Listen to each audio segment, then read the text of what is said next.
आज तीर्थ नगरी मायापुरी हरिद्वार से मैं महंत ऋषिश्वरानंद श्री चेतन ज्योति आश्रम के अध्यक्ष एवं भारत साधु समाज के राष्ट्रीय प्रवक्ता के रूप में आज एक ऐसे महान पुरुष के बारे में हम प्रकाश डालने जा रहे हैं जिन्होंने योग और आयुर्वेद का भारतीय नहीं अपितु पूरे विश्व में अपना एक बड़ा भारी योगदान दे रहे हैं।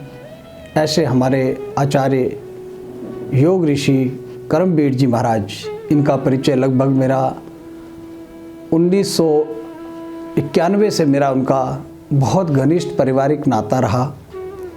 उससे पूर्व में वह गंगोत्री की उस देवभूमि में जहाँ माँ भगवती गंगा जी जहाँ से उद्गम स्थान है, वो गोमुख में उन्होंने बहुत लंबे समय तक तपस्या की। उनके साथ और भी अन्य साधु रहे, परंतु आज योग का जो विशेष प्रभाव पूरी दुनिया में देख रहे हैं, उनके मूल में आज योग ऋषि हमारे कर्मवीर जी महाराज हैं।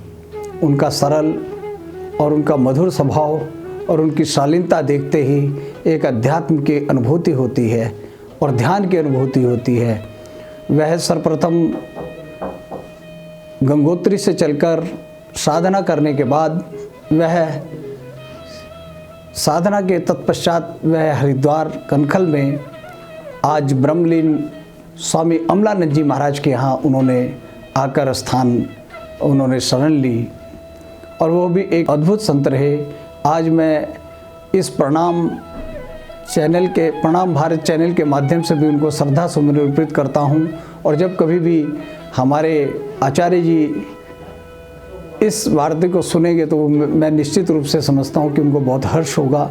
उनके यहाँ जाने के बाद उनके मित्र होने के नाते दिव्य योग जो आज उपस्थित है कनखल में, कर्मवीर जी उनके यहाँ रहे और उन्होंने ही उनको उस स्थान को दिया। यह बिल्कुल सत्य है। और उन गंगोत्री से जो उन्होंने एक अविरल गंगा की तरह धारा जो ज्ञान की प्राप्त की, आज वह संपूर्ण भारतवर्ष में योग के लिए प्रचार प्रसार कर रहे हैं। तो मैं स्वामी अमलानंद जी के लिए बता रहा था कि गंगा जी के तट पर उन्होंने बड़ी साधना करके उन्होंने भी एक उनके गुरु के रूप में जीवन में बहुत बड़ी ऊर्जा प्रदान की है।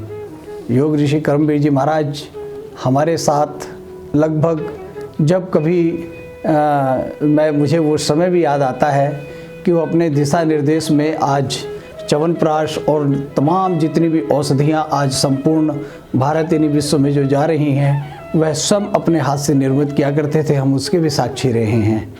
और आज मैं कर्मवीर जी महाराज के बारे में बताऊं कि उन्होंने लोनावाला में जाकर भी एक स्थान को बनाया और आज वहाँ पर भी एक ऋषि की केश की तरह वह भी एक योग भूमि स्थापित हो गई है।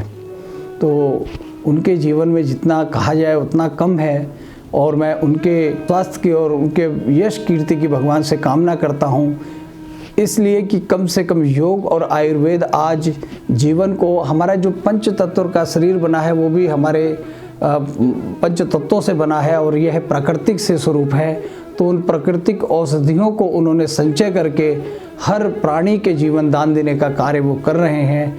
इसलिए उनके लिए बहुत मंगल कामनाएं करता हूं। मैं तीर्थ नगरी से, मैं भारत साधु समाज की ओर से उनके लिए बहुत मंगल कामना करता हूं और श्री चेतन ज्योति आश्रम की ओर से भी उनके लिए बहुत बहुत मंगल कामना करता हूं। वे दीर्घायु हों, उनकी यश कीर्ति, उनकी योग और आयुर्वेद की जितनी भी प्रतिभा है वो पूरे भारत ही नहीं पूरे विश्व को उनका लाभ प्राप्त हो। इन्हीं शब्दों के साथ मैं माँ पतित पावनी गंगा जी से तट पर प्रणाम भारत के सभी परिवार के अपने साथियों के लिए मैं मंगल कामना करते हुए ओम शांति।